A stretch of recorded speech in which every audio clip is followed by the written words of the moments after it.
Weapons is a new horror film written and directed by Zach Kreger. Pretty much everyone loved it the moment it hit theaters, including me. It is scary, funny, surprising, and slickly made. A great entry into the elevated horror genre that's been going strong since around the time of The Babadook and It Follows in 2014, all the way through Sinners earlier this year. Weapons has inspired a ton of talk online, a great sign that it's sticking with people. The Ringer's Sean Fennessy kind of got the ball rolling on the discourse when he tweeted that younger critics were concerned that the movie isn't about anything. Naturally, fans quickly rushed to the film's defense. Obviously, Weapons is about something, they argue, although they don't always say what that something is. To some, it's too obvious to be worth mentioning. Some think it's about the nature of trauma, or it's about boomers sucking the life force out of the young. A lot of people think it's about gun violence. On the flip side, there are people who agree that it's a nothing burger of a movie, or pointless. And let's not leave out the very stable geniuses wondering if the numerology of Weapons means it's actually about Hollywood sex rings. And also, QAnon is somehow involved. Wake up, sheeple. That conspiracy nuts are dissecting the movie is another sign that it's hit on something, but no one seems to quite agree on what that something is. There are really two debates going on here. One, is Weapons about anything? And two, if it is, what is it about? Both questions are unsettled, and the more I learn about how the film was made, the more I think that might be inevitable. To understand why, we've got to get into full spoilers. So prepare yourself for another episode of This is where the story really starts. Weapons is set in the sleepy suburb of Maybrook, Pennsylvania. One night, 17 children get out of their beds at exactly 2:17 in the morning and run out of their houses. They don't come back. Not knowing what to do with their feelings, the parents blame elementary school teacher Justine, since all the missing kids were from her class. Only one of the kids, Alex, is still here.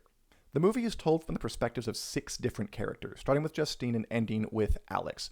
Each segment kind of inches us closer to the truth. The movie circles the central mystery in these ever-tightening rings, which keeps attention very high throughout.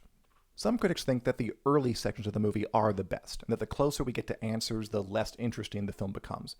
I agree that the first act of the movie is the scariest because it's still so pregnant with horrifying possibilities. When those possibilities narrow down to one, the movie does lose a bit of its power. But I think it makes up for this because the final stretch is incredibly entertaining. We learn that the culprit is actually Alex's great-aunt Gladys, a dying old woman who comes to stay with his family. Gladys is a literal witch. She turns Alex's parents into mindless zombies and intimidates Alex into silence, and eventually convinces him to bring home things that belong to each of his 17 classmates.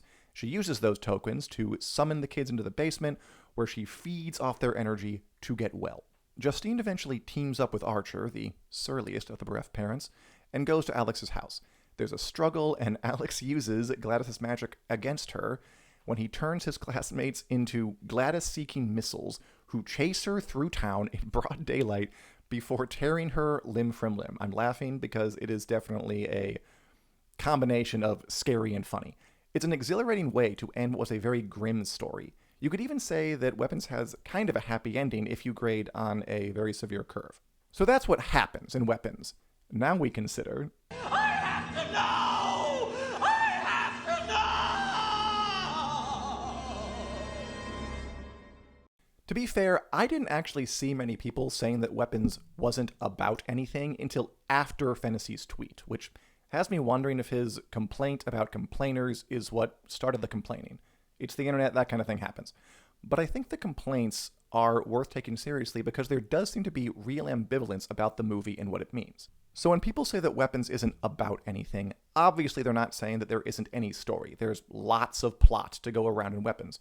What they mean, I assume, is that Weapons doesn't have a coherent message or much in the way of themes. And just to be clear, a movie doesn't need a message to be good, it doesn't need themes to be entertaining, but I do think Weapons touches on a lot of ideas.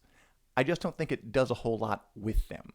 Let's look at a few of the big theories as to the meaning of Weapons, like the theory that it's actually some kind of metaphor about gun violence in schools, something we here in the US have gotten very used to. Many people point to a dream sequence partway through the movie where Archer sees a ghostly AK-47 hovering over the town. Could there be any clearer indicator of what Kreger is going after here?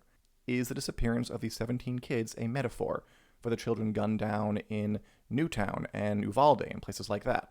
Other people zero in on the early parts of the movie when everyone's blaming Justine for the disappearances. Someone writes witch on Justine's car early on, and it kind of becomes a scarlet letter she bears throughout the rest of the film. There's an article at The Atlantic that focuses on how everyone is scapegoating Justine and how insidious scapegoating is. There's an editorial at the AV Club that argues the movie is about the inability of communities to come together in the face of tragedy. I think all of this is in the mix. Weapons is about guns. Weapons is about community. If that's your takeaway, that's valid. These things are up for interpretation. But thematically, I think it's hard to square those readings with the film as a whole, mainly because it changes so markedly once Gladys comes into focus as the villain. Early on, I thought the movie might indeed be about community, about scapegoating, about mob mentality. Maybe we'd learn that the parents were protesting too much. The parents had failed the kids in some way, and that's why they had fled into the night, something like that. But that's not what happens. The community ends up having nothing to do with the kids' disappearance. And except for Archer, we don't see how any of the parents react after the mystery is solved. In the end, the community, the other parents, they just don't really matter very much. The perpetrator is a complete outsider that no one could have seen coming. That doesn't really fit into the school shooting metaphor either, since the shooters at places like Uvalde, Sandy Hook, were members of the community. They weren't mysterious interlopers. If you start looking at the themes closely and digging in, Weapons almost starts looking kind of reactionary, like it's implying that we have the most to fear from foreigners and strangers, which is a narrative that does get a lot of play in the news, even though most violent crimes are committed by family, friends, and members of the community. If Weapons really was about gun violence or about the disintegration of community, I think that aspect would have been accounted for.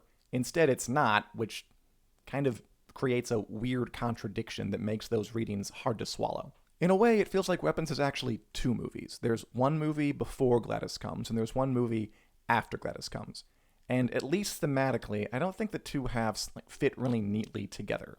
Let's focus on the second half of the movie for a second.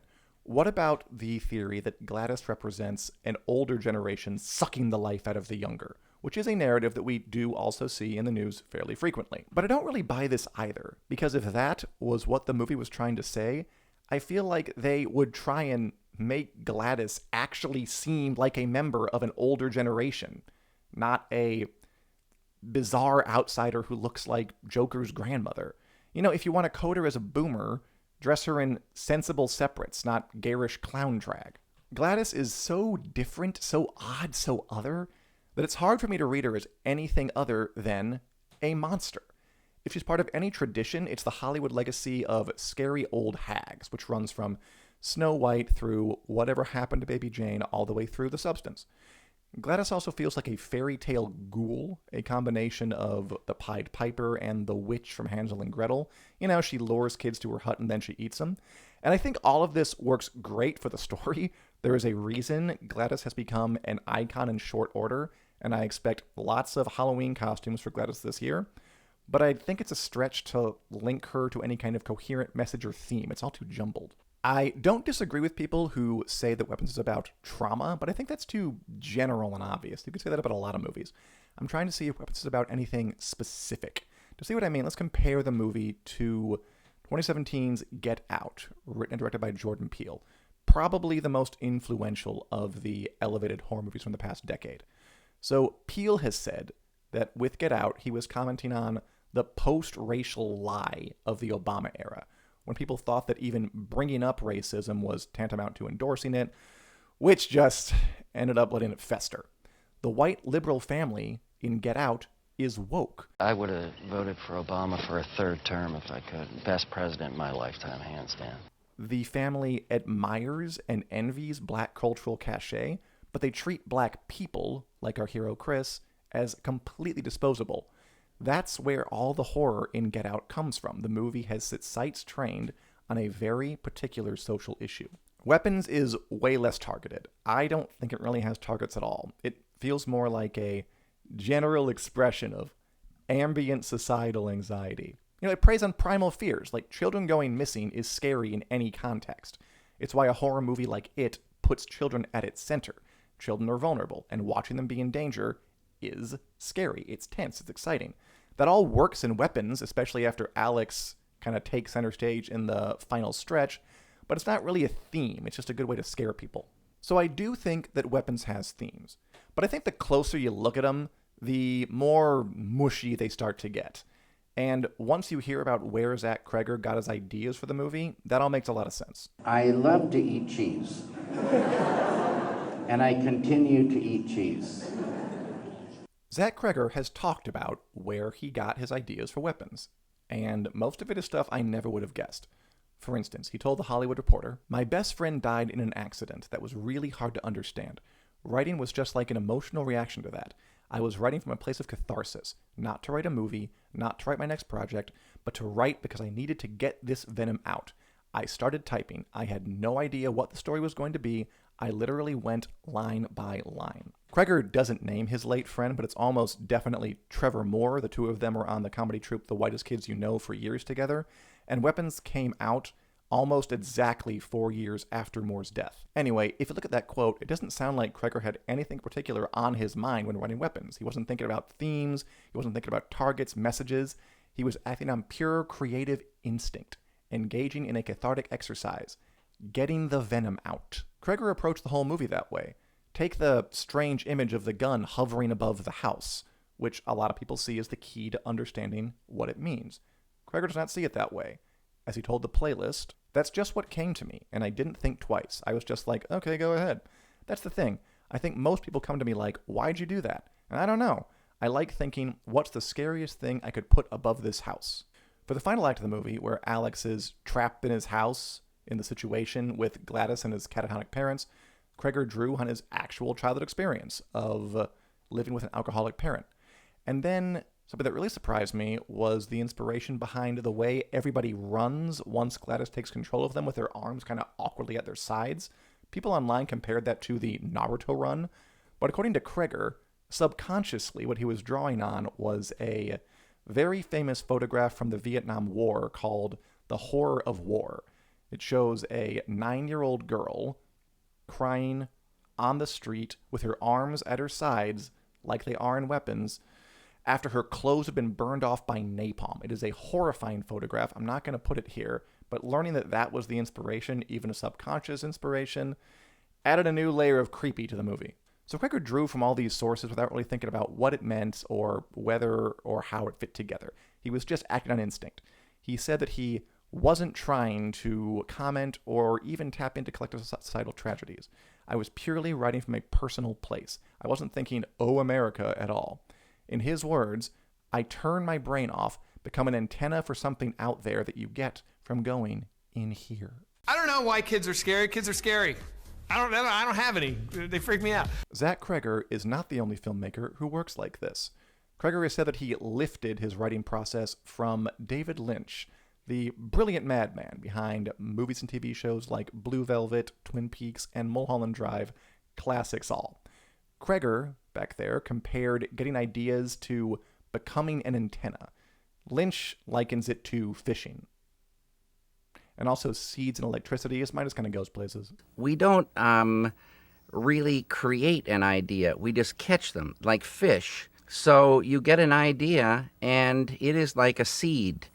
And in your mind, the idea is seen and felt, and it explodes like it's got electricity and light connected to it, and it has all the images and the feeling, and it's like in an instant you know the idea. So really, I don't find it at all surprising that the themes of Weapons don't cohere perfectly and hang together just so, because like Lynch, Cregger is taking dictation directly from the universe, and the universe is a messy, weird, irreconcilable place.